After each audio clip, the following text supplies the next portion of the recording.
My daughter was born in June. So in August, I get this call and it's Marcello. And he's like, this red band on my arm, like he's crying. I'm like, red band? What's a red band? He's like, they got this red band on my arm. And I'm like, what is it? Like, I don't understand. When I asked him, what does the red band say? He said, it says life or death.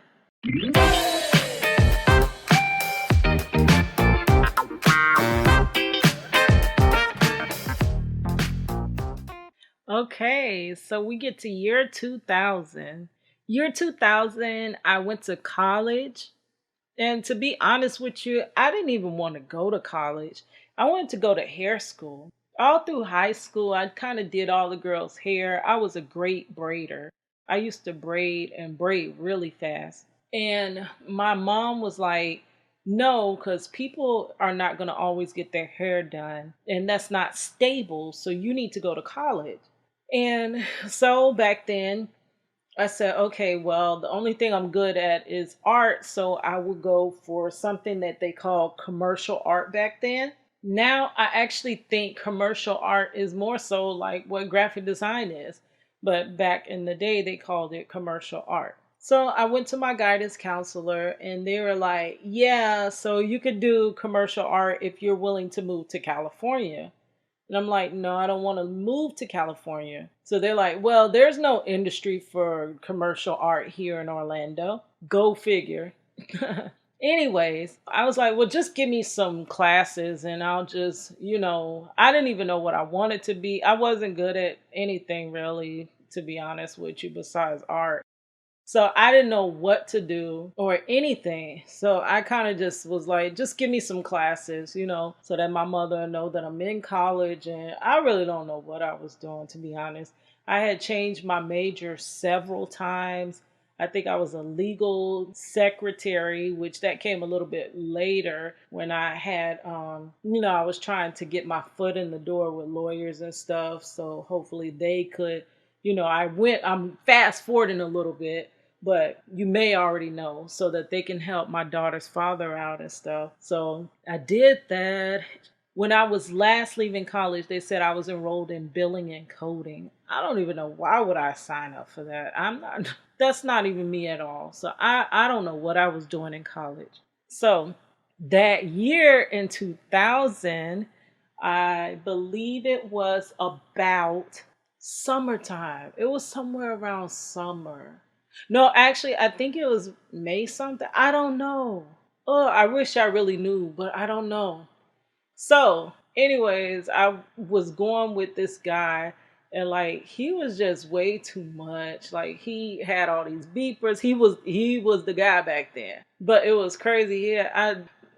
Found out he had other girls and stuff. And I think I went with another guy and it was the same thing. So I was just like, forget this. I don't want nobody. I don't want to be with anybody. So I was just chilling, going to the club and stuff, having my fun. And my cousin had a girlfriend and she was like, I don't know, she met me one time. I had to be like their chaperone on their date. So I went on the date with them and she tried to hook me up with her uncle or something. And come to find out, her uncle, when I went over to his house, like after the little date that we had, he had somebody. Like he had a girlfriend, a whole girlfriend. Okay, that's fine, whatever. She tried to hook me up with some other guy from her church. And I'm like, look, girl, I don't want nobody. Like, I'm not trying to talk to nobody. Just let me, live my life, play around in college, work my little job that I loved, and, just be. So she tries to hook me up a third time. And she's like, girl, it's this guy, my cousin. He wants to talk to you. And I'm like, why would your cousin want to talk to me? Like, that makes no sense.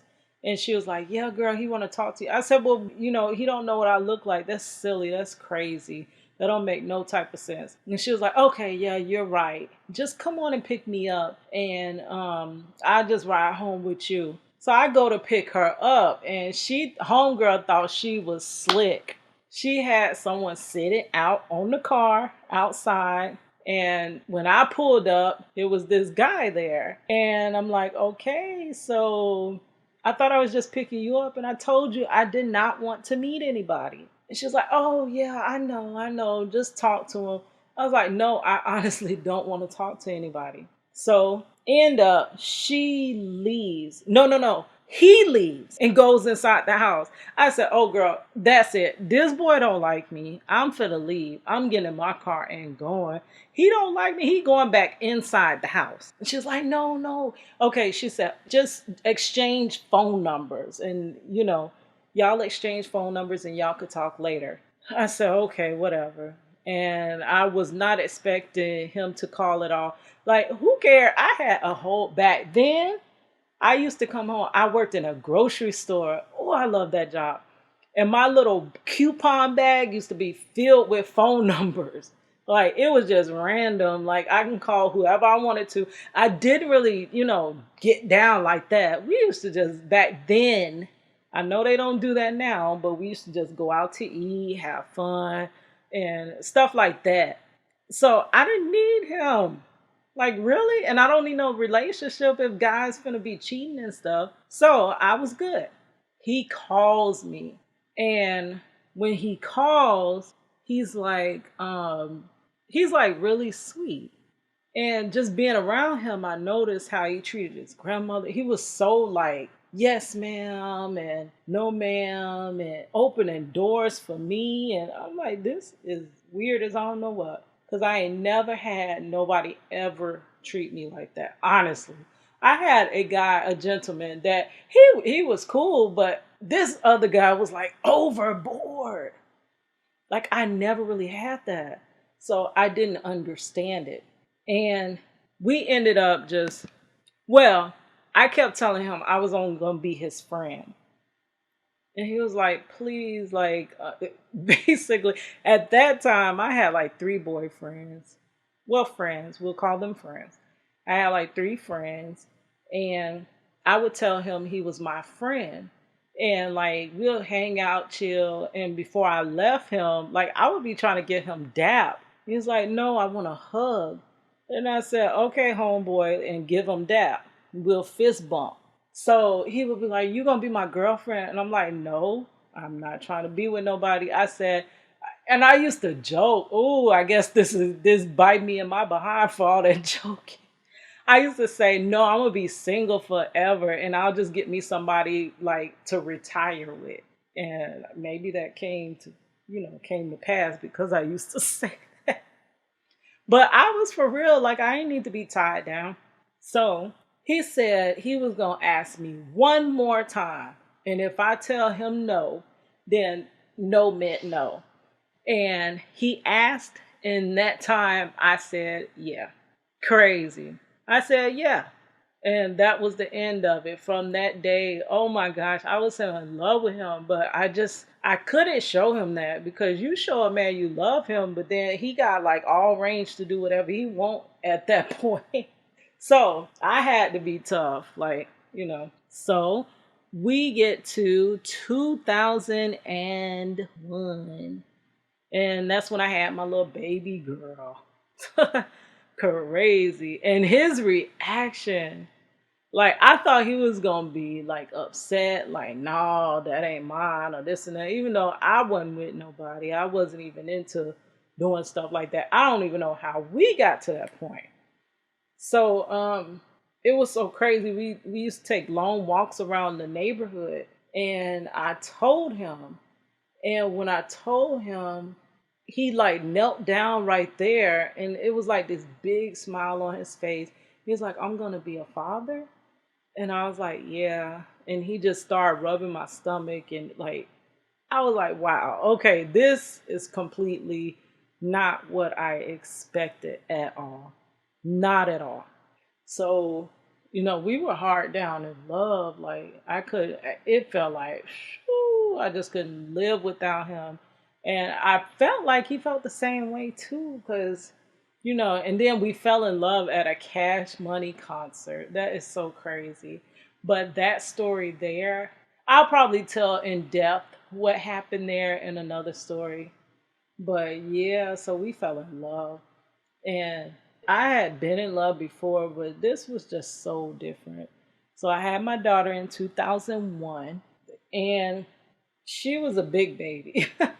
I had so much heartburn because she had so much hair. And I mean, I used to just sit up, like when I was pregnant with her, I would just sit up and I love Lifetime movies and stuff. And I eat my chips and salsa because that was my thing. I went through a whole bag of chips and salsa every single day and boiled eggs. So ended up, she was coming late. We were way past due. And I'm like, I had just ate me a big old bag of chips and salsa, and the doctor gives me a call. And it's like almost maybe like 9 or 10 ish at night.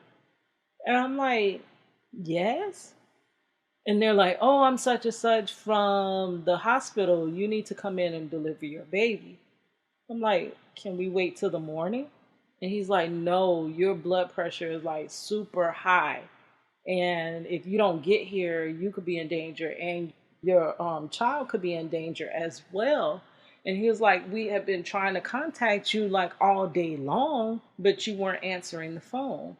And that day, that was a beautiful day. My mother had took me to her job with my loved one, Marcello. Oh, man, we and my little sisters. It was my little sisters, it was my mom, it was me, and we just all went to her job. Then we went to the mall and had dinner. I mean, lunch, I'm sorry. We had lunch together, and it was perfect. And this guy, oh my gosh, he was so perfect. He said he was going to be at every single doctor's appointment. Do you know one day I had left him. I had went on because I thought he didn't call and this and that. Halfway down, getting to the driving to the doctor's appointment, he's on. I see him on the side of the freaking road, waving his arms back and forth.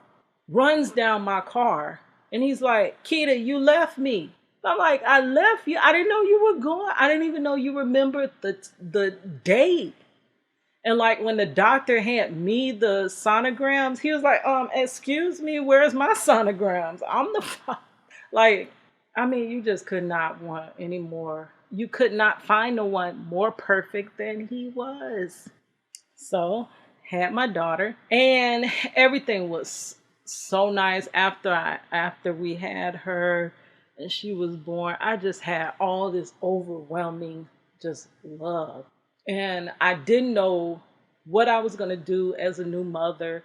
I had helped raise my little sisters, but I didn't know about being a mother. It's always different when the child is your own. But I did know that that child came first. No matter what, that child comes first. I would say about 2 months later, because it was in August. My daughter was born in June. So in August, I get this call, and it's Marcello. And he's like, this red band on my arm, like he's crying. I'm like, red band? What's a red band? He's like, they got this red band on my arm. And I'm like, what is it? Like, I don't understand. When I asked him, what does the red band say? He said, it says life or death. And I'm like, what? What are you talking about? Where are you? And that's when he told me he was in jail. Oh my God. And that's where this roller coaster ride for me really began at that moment. Ended up, he was able to get out on bond. His bond was really high, but I'll tell that story in another, story time or something. But I actually was able to bond him out, and he was on house arrest the first year of my daughter's life. And he was such a great father. Like, I used to go to work. It was hard for him to find work at that time because he had just got out of jail. But we used to go like hitting the pavement. I wasn't really happy at my job anymore, so I wanted a better job. And he was trying to find a job. So we used to spend so much time just looking for jobs. And we tried everything. Like, we tried these get rich quick schemes, like everything. The get rich quick realtor stuff. Then it was the envelope stuffing. We tried that where they pay you for stuffing so many envelopes. Then it was this thing where you make these little miniature jewelry boxes for doll houses, and for each one you complete, they would give you this kit, and each one you complete, you would get paid for it. And we just tried everything, everything we could think of, and nothing too much kicked off. Eventually, he started working construction with my dad, like closer to the time that he went to jail. Anyway, he goes to court, and that's also another story time. He goes to court. We're thinking, he's going to get through this, and he doesn't. The judge gives him 40 years. He does have 6 charges, they ran concurrently. So he has to do a 40-year sentence, and he's serving for all of the charges at the same time. He had no priors. He had no. It was just so crazy. Like, this came from nowhere. We were just planning to get married, have more kids. We both were going to be successful. I was going to finish college finally. And the whole coin just flipped to the other side.